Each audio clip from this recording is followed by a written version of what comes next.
Shh.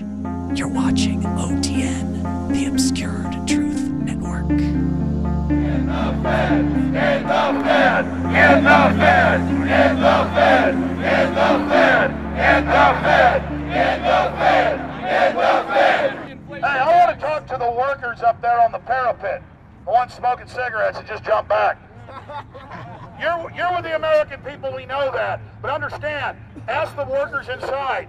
You're not in a federal government building. You're in a private Federal Reserve that uses that name as a fraud. I'm not a federal government. I'm not a federal agency. But if I said my name was Federal Reserve, I could go out and pay off politicians and get them to allow me to get into power so I could issue the currency and credit, and then I could buy up the world. That's what these criminals have done. The Federal Reserve is totally private, and Ellen Greenspan 2 weeks ago on PBS on Lair NewsHour said, Ellen Greenspan 2 weeks ago on Lair NewsHour said, on record, that they are above the law, the Congress, the President, everyone.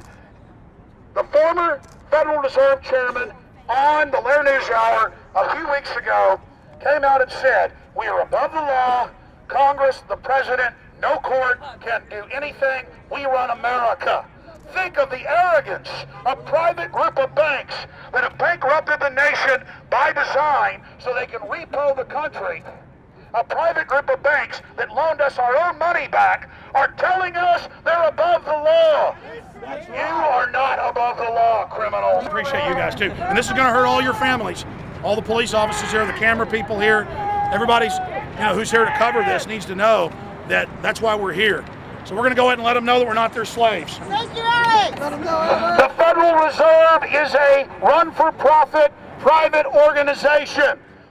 This is everything.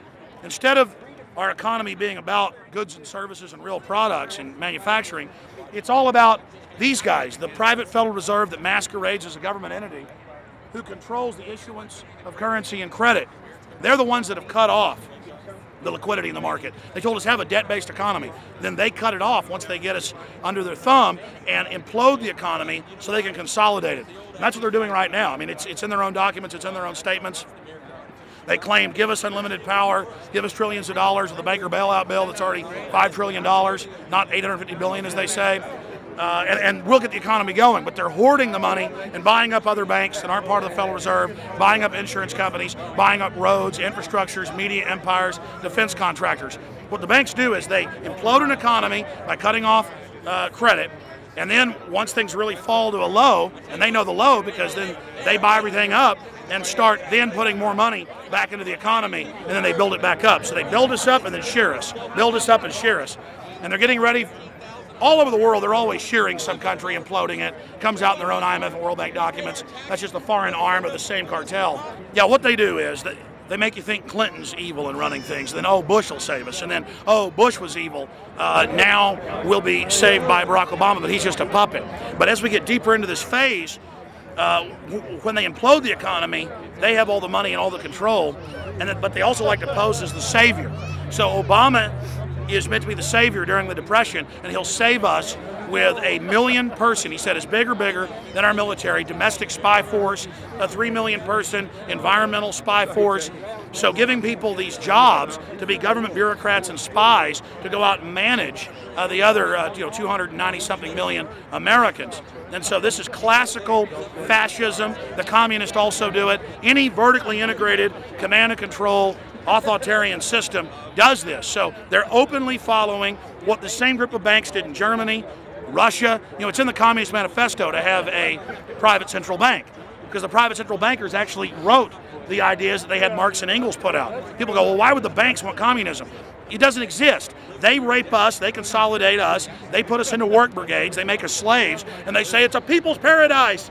Look at it, boy, you're really doing good. And then they transfer all the wealth of the nation offshore. The globalists are outside all the nations. That gives them safety, and they play countries off against each other. And so that's what we're facing and dealing with. And so they're bringing in classical, hardcore tyranny in the U.S., but we have the internet, we've grown our numbers, the alternative media's exploded. That's why they're trying to move in to shut down and regulate and tax the web, but it's too late for them. They're playing in the 19th century, 20th century rules. It's 21st century. the century of resistance to tyranny. And so it's going to be one hell of a fight.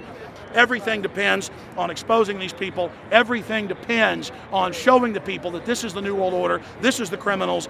We're dealing with the king rats here, the people that are carrying out tyranny worldwide. And either they fall or we fall. Either worldwide darkness and a new age of tyranny and oppression and with a scientific overlay, or a new age of liberty and freedom and a new renaissance. The choice is the people's out there. Okay, we can tell you what's going on. You can check it out for yourself and find out it's true. But don't wait. Investigate now. Get involved now. Go out there and reach out now. We don't have time. If you're looking for the solution, look in the mirror.